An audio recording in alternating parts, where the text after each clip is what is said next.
Hello, everyone, and welcome back to Kahani Suno, the podcast where we bring you stories that will make you think, feel, and maybe lose a little sleep tonight. I am your host, Kabir.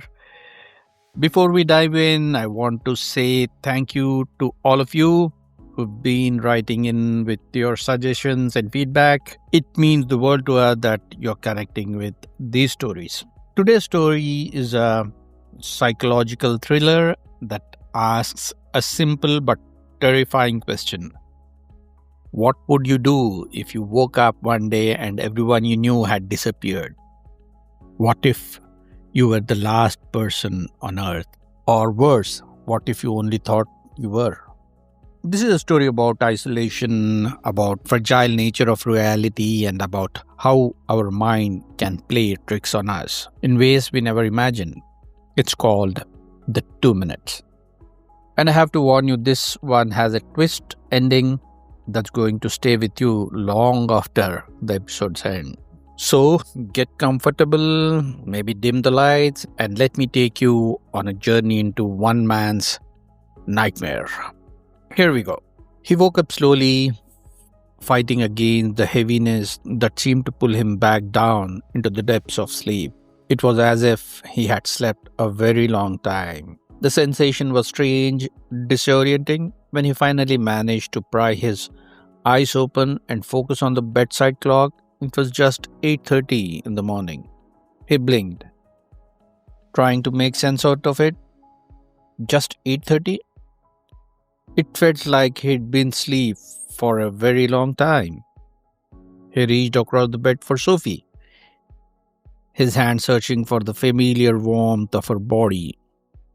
But she had already gotten up.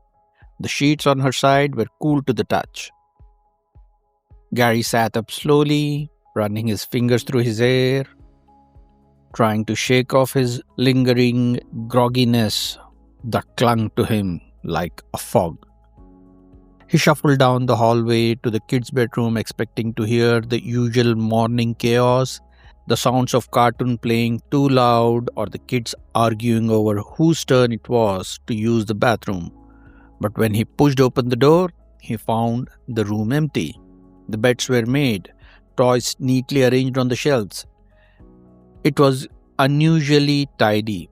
Maybe Sophie had taken them out for an early morning drive to the park or to grab breakfast. Maybe they had just left him sleep in. He deserved it, didn't he? He'd been working so hard lately. Gary had what most people call a blessed life, a terrific job as a senior consultant at one of the city's most prestigious firms, a great wife who somehow managed to keep their household running smoothly despite his long hours. 2 wonderful kids, Emma, who was 7 and loved to draw, and little Michael, just 5, who wanted to be an astronaut when he grew up. Sure, there was a war going on somewhere on the other side of the world. You couldn't escape it on the news. But it was still far, far away from this suburban paradise. Here in this quiet neighborhood with its tree-lined streets and well-maintained lawns, it was all contentment.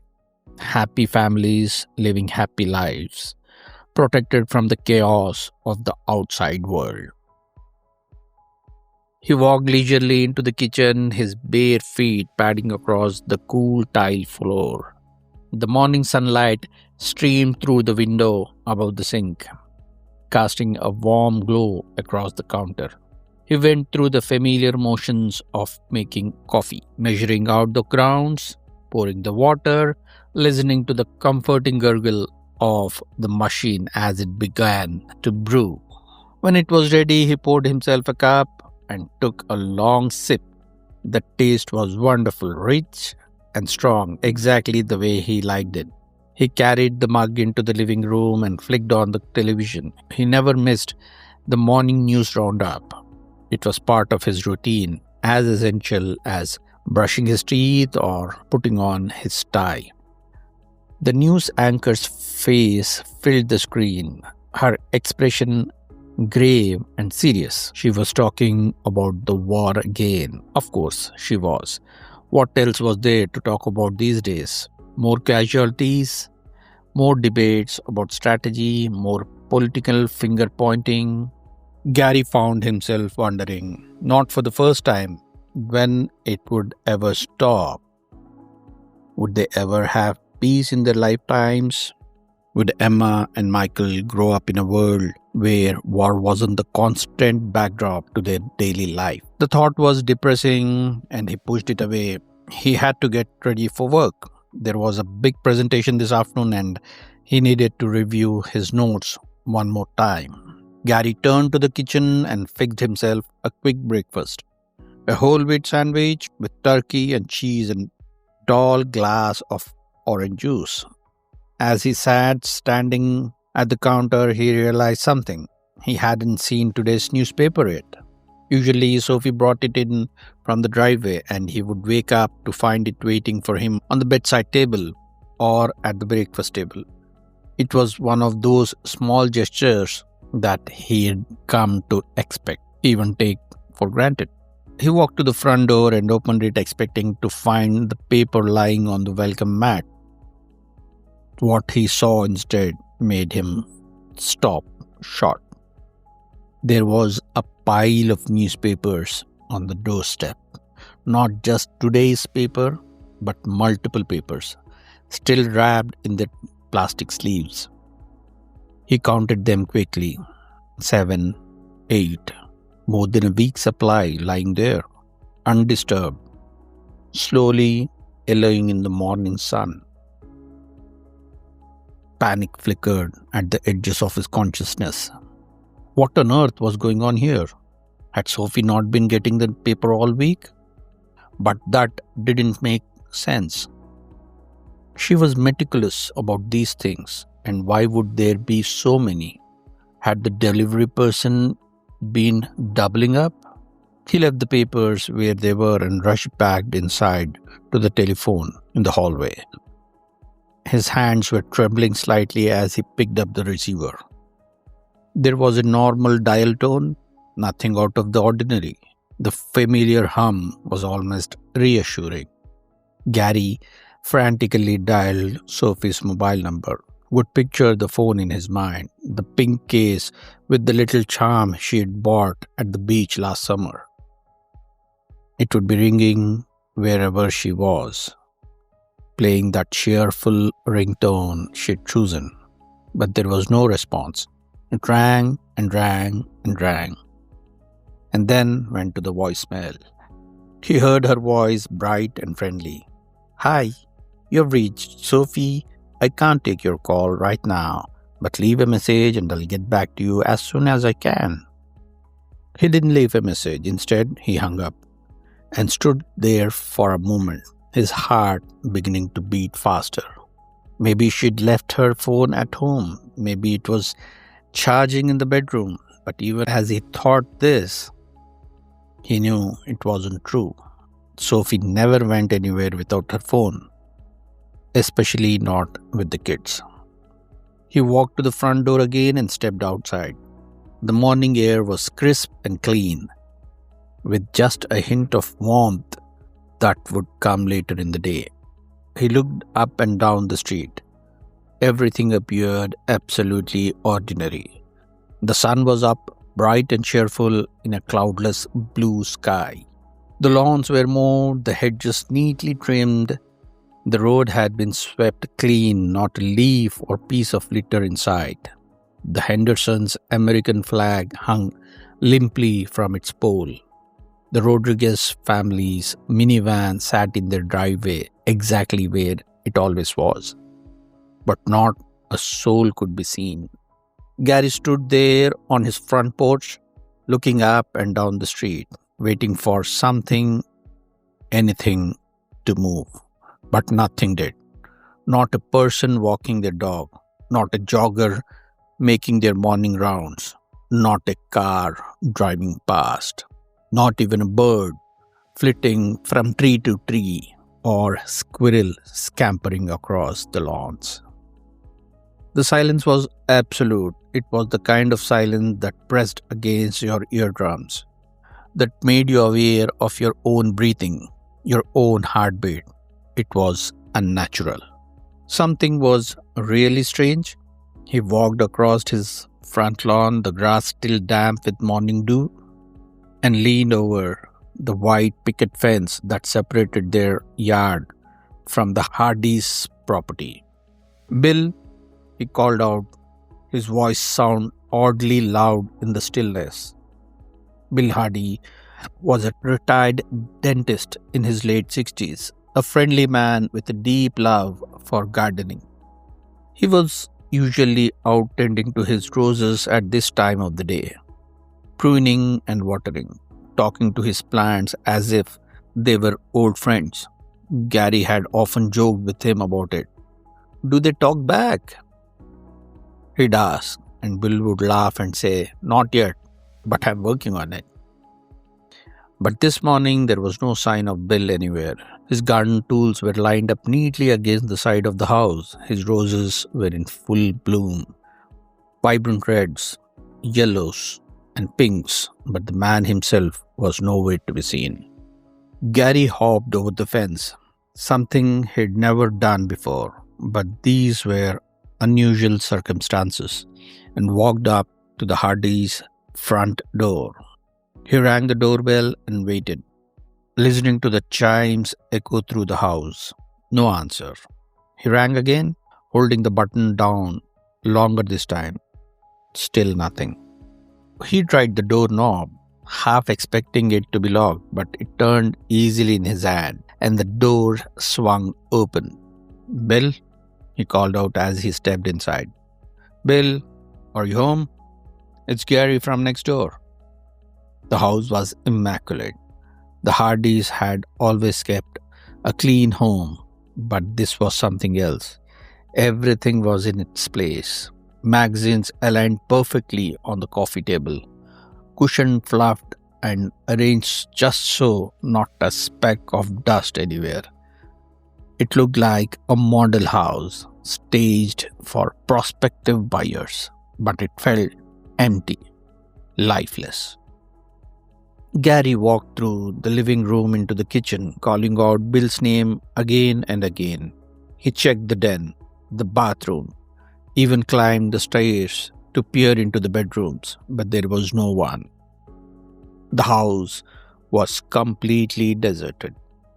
It was as if Bill and his wife Martha had simply vanished into thin air, leaving everything exactly as it was. A chill ran down Gary's spine. He hurried back outside, suddenly feeling like an intruder, like he was trespassing in a place he didn't belong. He walked quickly down the street to the next block, where there was a small neighborhood park, just a few benches, some swings and slides, and some grassy area where kids played soccer. Sophie usually took Emma and Michael there on sunny mornings like this. They loved the swings. Emma could pump her legs and swing so high that Sophie would joke she'd fly right over the top bar. But the park was absolutely deserted. The swings hung motionless, their chains still.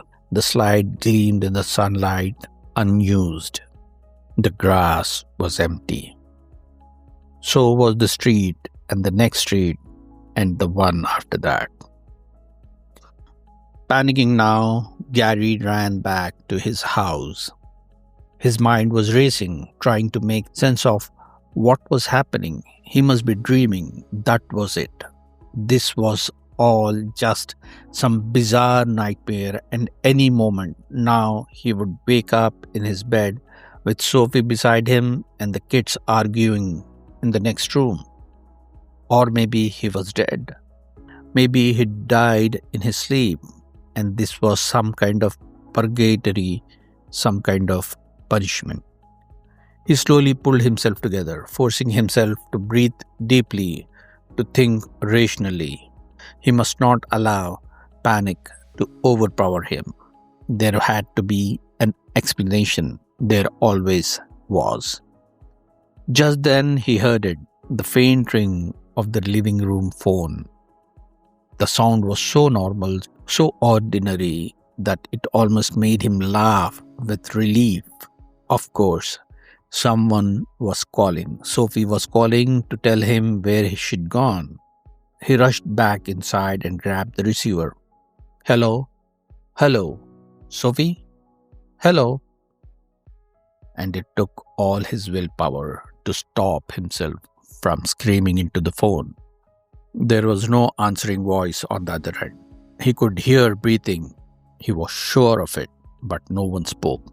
And then, after what felt like an eternity, but was probably only a few seconds, he heard the decisive click of the phone being put down. Gary stared at the receiver in his hand, his knuckles white from gripping it so hard. He took a deep breath and checked the caller ID. The display showed a number he recognized immediately. It was his cousin David, calling from Boston on the East Coast.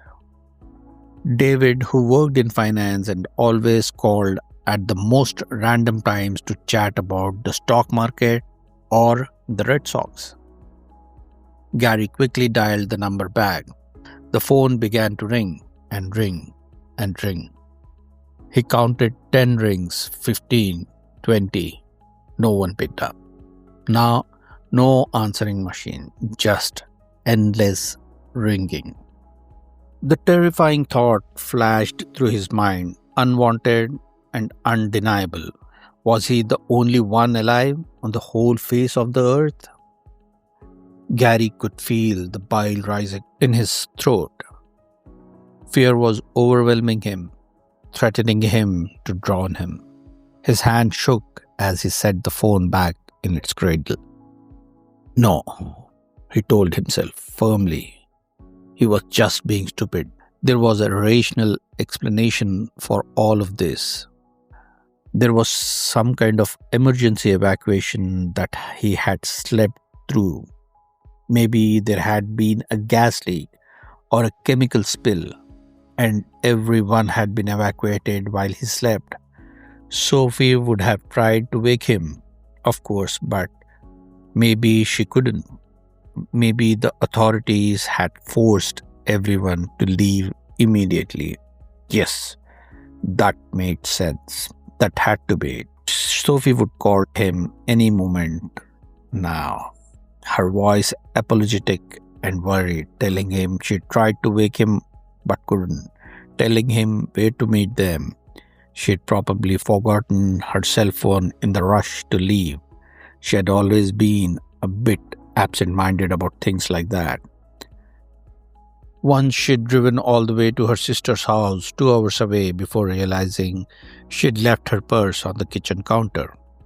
Gary checked his watch. It was already 9:45.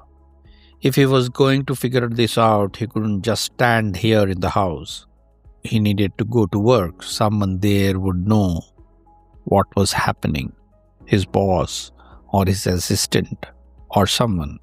Yes, he would go to work. The car started smoothly enough. When he turned the key in the ignition, the engine purred to life. The radio came on, playing some pop song he didn't recognize. It no longer surprised him that everything seemed to be working normally. The electricity was on, the phone had a dial tone, the TV was broadcasting, the water ran when he had washed his hands. Everything was functioning perfectly. The only problem was that every living thing, every person, every animal, every bird had disappeared from view. Gary backed out of his driveway and began the familiar route to his office downtown. The roads were completely deserted. Not a single car could be seen in any direction. He drove down Main Street, which was usually clogged with morning traffic. Commuters rushing to work, parents dropping kids off at school, delivery trucks making their rounds. But today, it was empty, abandoned. And yet, Strangely, all the shops were open. As he drove slowly past them, he could see the lights were on inside. The open signs were displayed in the windows. Everything looked ready for business. He pulled over in front of Morrison's hardware store, a place he'd been coming for years. He got out of the car and approached the door, which stood slightly ajar. He pushed it open and stepped inside. The familiar smell of the place hit him: sawdust and paint and metal. Everything was in its place, tools hung on their pegboard displays. Paint cans were stacked neatly on shelves. A cash register sat on the counter, its drawer closed. But there were no customers browsing the aisles. And more disturbing, there was no sign of old Morrison, who had owned and run the store for 40 years and who was always here during business hours. "Hello," Gary called out. "Is anyone here? Mr. Morrison?" His voice echoed through the empty store. No response. Gary could no longer contain his terror. It was rising up inside him like a wave, threatening to crash over him and pull him under. Where was everyone? Where had they all gone? More through force of habit than any real hope of finding answers, he drove on to his workplace, a sleek glass and steel office building in the heart of downtown. He was no longer surprised to see that there was not a single car in the parking lot as he pulled into his usual spot near the entrance.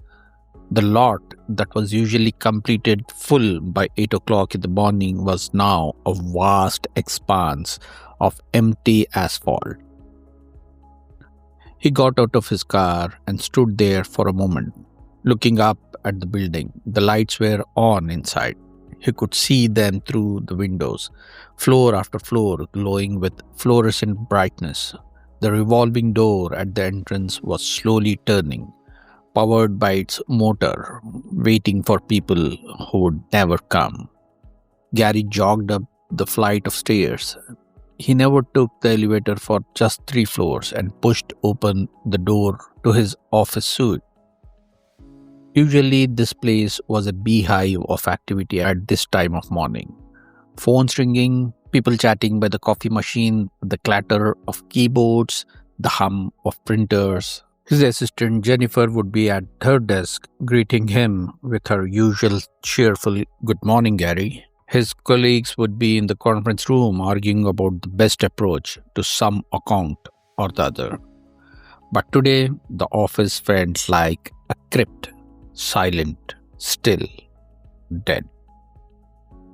There was no one, absolutely no one. Desks sat abandoned, coffee mugs still half full beside computer monitors that glowed with screensavers. Someone had left their jacket draped over the back of a chair. A bag of chips sat open on a desk, as if someone had just stepped away for a moment and would be right back. The thought crept unbidden into Gary's mind.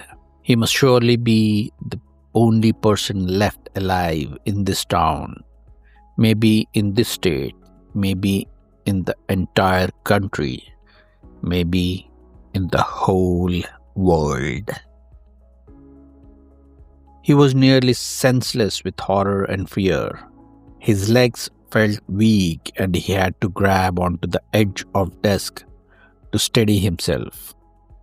His breathing was coming in short, sharp gasps. But then a spark of determination flared inside him. No, he must not give in to despair. There had to be someone he could reach, someone who could explain what was happening. He went to the desk and pulled out his phone. He started calling everyone he knew, Sophie again and again. Though he knew she wouldn't answer, his parents in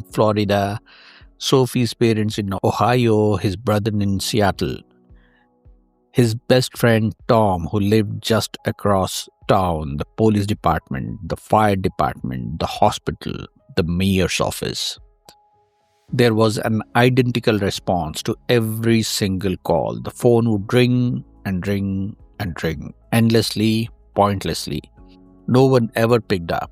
No answering machines, no voicemails, just ringing.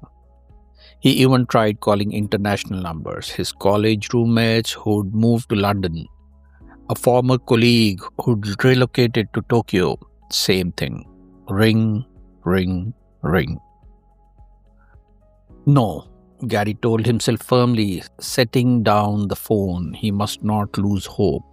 There was still one possibility, one slim thread of hope to cling to. David.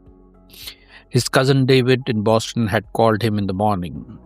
Gary hadn't been able to speak to him, true, but the fact that the call had come through meant something, didn't it? It meant that life still existed somewhere. Maybe whatever had happened there, whatever inexplicable event had caused everyone in this town to disappear, was localized. Maybe it was just this area. Maybe if he drove east, drove to Boston, he would find David safe and sound, and David would help him figure out what to do, how to find Sophie and the kids. Yes, that was what he would do. He would drive to Boston. It was about 15-hour drive, maybe longer if he kept to the speed limit. Though who was there to enforce speed limits now? Who could make it there by midnight or early tomorrow morning at the latest? Gary grabbed his briefcase, a ridiculous gesture, really, but it made him feel more grounded, more normal, and he headed back to his car. He checked his wallet. He had about $60 in cash and several credit cards.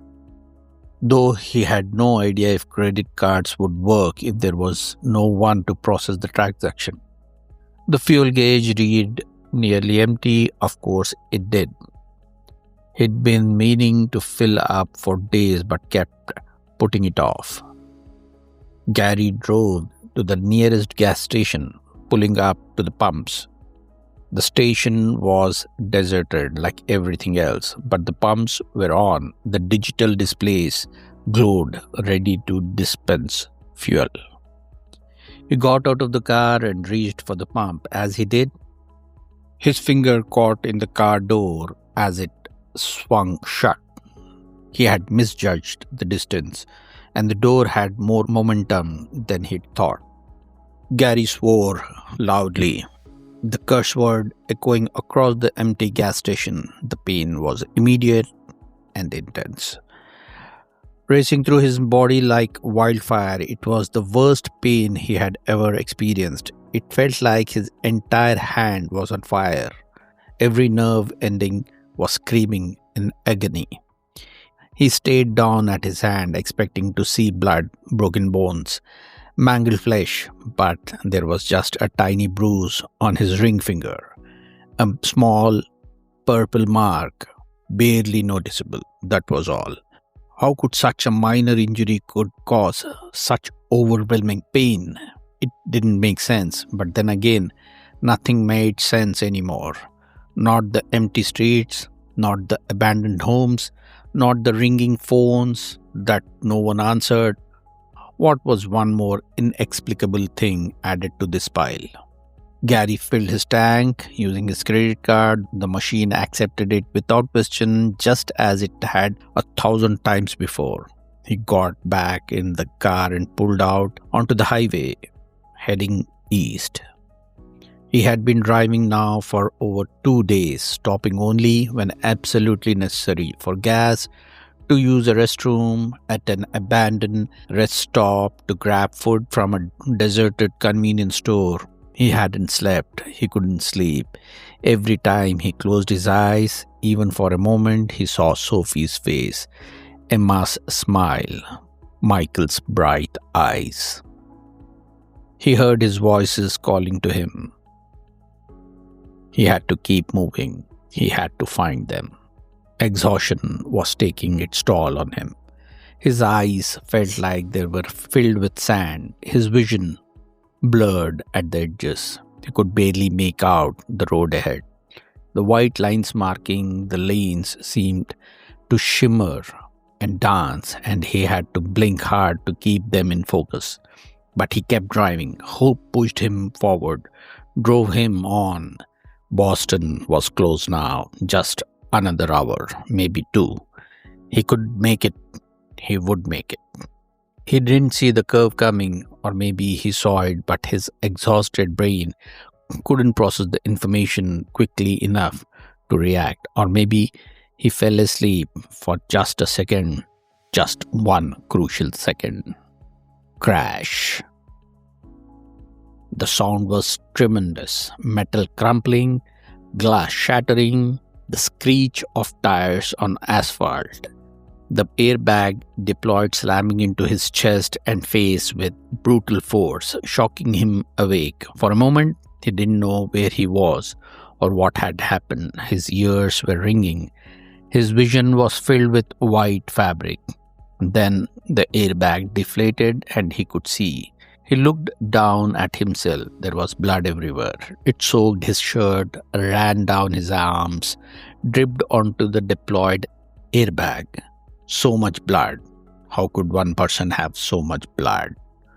Gary tried to open the door, but it was jammed. He threw his shoulder against it once, twice.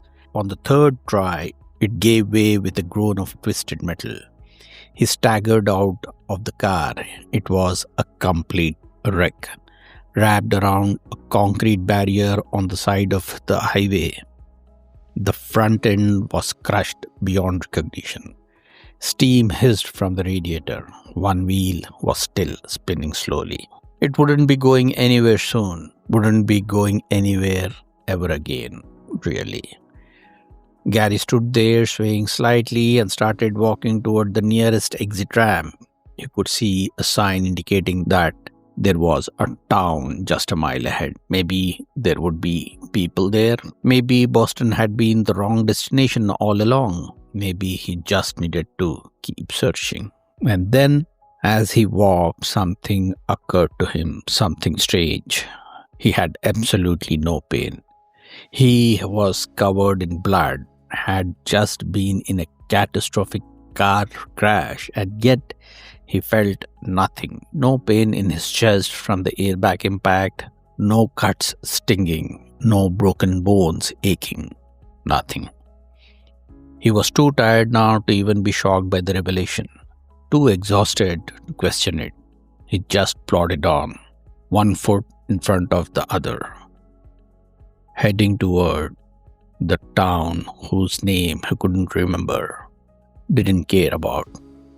It was then that he saw them. Finally, blessedly, he saw them. A group of teenagers, maybe 5 or 6 of them, hanging out near a drugstore at the edge of town. They were laughing, talking, gesturing animatedly. Real people, living people.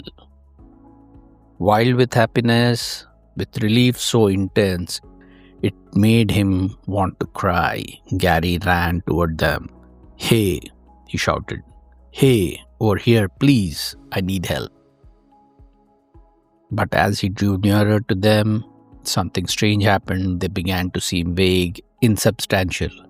Their forms became less solid, more translucent, like images projected on smoke. Gary reached out to grab the arm of the nearest teenager, a boy with shaggy brown hair and a skateboard. His hand passed right through him. Gary stumbled and nearly fell. He turned around, his heart pounding. The teenagers were still there, still talking and laughing, but they hadn't noticed him. They gave no indication that they'd seen him running toward them, heard him shouting. It was as if he had become invisible to them, or as if they were ghosts, or as if he was. Gary looked around wildly. He could make out other vague shapes now, other translucent figures, people walking on the sidewalks, indistinct and hazy, a child skipping rope on the other side of the street, her form barely visible, a woman pushing a stroller, fading in and out like a bad television signal. They were all faint, as if he was looking at them through a fine mist or through water or through the veil that separated one world from another. Gary kept walking. What else could he do? He walked down the main street of his nameless town, past shops and houses, past the ghostly forms of people who couldn't see him, couldn't hear him, didn't know he existed. And then gradually things began to change. The figures around them started to look more solid, more real. The mist seemed to be clearing. He could make out faces now, expressions, details. A man in a business suit talking on his phone, a woman walking a golden retriever, a postal worker delivering mail. Somebody turned around and saw him, really looked at him, really saw him. It was a man in his 40s, wearing jeans and flannel shirt. He had kind eyes and a concerned expression. He started running toward Gary, his face full of alarm and worry. "Are you okay?" Gary could hear him saying, his voice clear and strong and wonderful, beautifully real. "Sir, are you okay? You are covered in blood. We need to get you to the hospital. Can you hear me?" Gary opened his mouth to respond, to say yes, to say thank God, to say please help me find my family, but no words came out. The world was starting to spin around him, faster and faster. The man's face swam in and out of focus. The sky tilted sideways, and then Gary blacked out, falling forward into darkness. Gary was dead. Sophie let out a sob, the sound raw and broken in the quiet hospital room. She'd been holding him in her arms for over an hour now, or maybe it was longer. Time had lost all meaning. The nurses had tried to make her let go, tried to gently pull her away, but she had refused. She needed these last few moments with him. After everything they'd been through, after 2 long, agonizing years, she deserved that much. For most of that hour, Gary had been still and peaceful, his breathing shallow but steady, his eyes closed. But then, in the last 2 minutes, something had changed. His eyes had flown open, wide and wild and terrified. He had stared at her, or through her, really, because there was no recognition in his gaze. It was as if he could no longer see her, as if she had become invisible to him. He began to mutter something. Sophie leaned in close, trying to understand. "Bill Hardy," he was saying. "Bill. Where is Bill? Bill Hardy. Their neighbor." Why was he asking for their neighbor? Then Gary had started shouting, "Hello, hello, can anyone hear me?" His voice was panicked, desperate. "Hello." Sophie had tried to talk to him, to soothe him. "I'm here, sweetheart," she whispered, stroking his hair. "I'm here. You're not alone. I am here." But his eyes looked right through her, seeing something or someone else entirely. He was living in the same other reality, some place she couldn't follow. And then, suddenly, he had screamed, a scream of pure agony that made the nurse come running. made Sophie's blood run cold. His face contorted in pain, and he seemed to be looking at his hand, at his ring finger specifically, though there was nothing there, nothing wrong with it at all. Sophie watched helpless as a range of expressions flitted across her husband's beloved face: terror, raw and absolute, pain, deep and searing, and then finally something else, something that looked almost like relief, like peace, like someone who had been lost for a very long time and had finally found his way home. Gary slumped in her arms.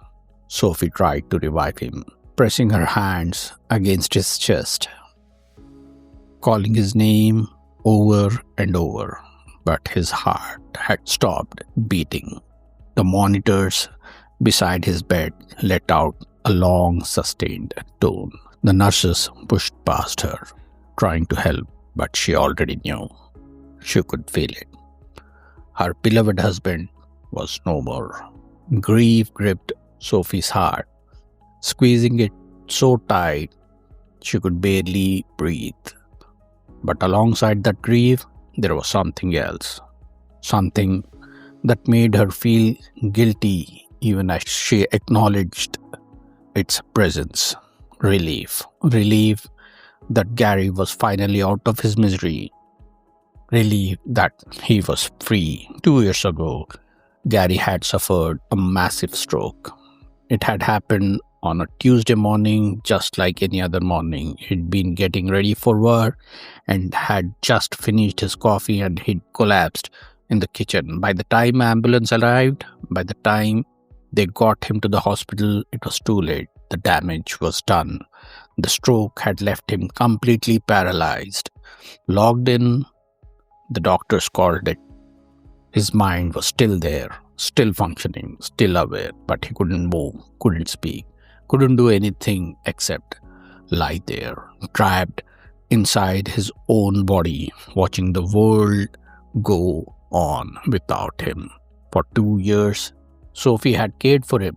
She'd learned to read the tiny movements of his eyes, the only part of him that still worked. One blink of yes, two for no. It was their only means of communication, their only connection. And in the silence of that hospital room, as the nurses made their phone calls and filled out the paperwork, Sophie said a prayer of thanks that Gary's long nightmare was over, and a prayer that wherever he was now, he found the peace that had eluded him for so long. And that's where our story ends. When I first wrote this story, I had to sit with it for a while. It's one of those tales that makes you question everything you think you know about reality. Gary wasn't the last man on earth. He wasn't experiencing some apocalyptic event. He was trapped, locked inside his own paralyzed body after a stroke, living with what felt like days and weeks in just the final 2 minutes of his life. Before we wrap up, I want to remind you that if you enjoyed this episode, please leave us a review wherever you're listening. Until then, this is Kabir from Kahani Suno, reminding you to listen carefully, think deeply, and never take the people you love for granted. Sweet dreams, everyone, and thank you for listening.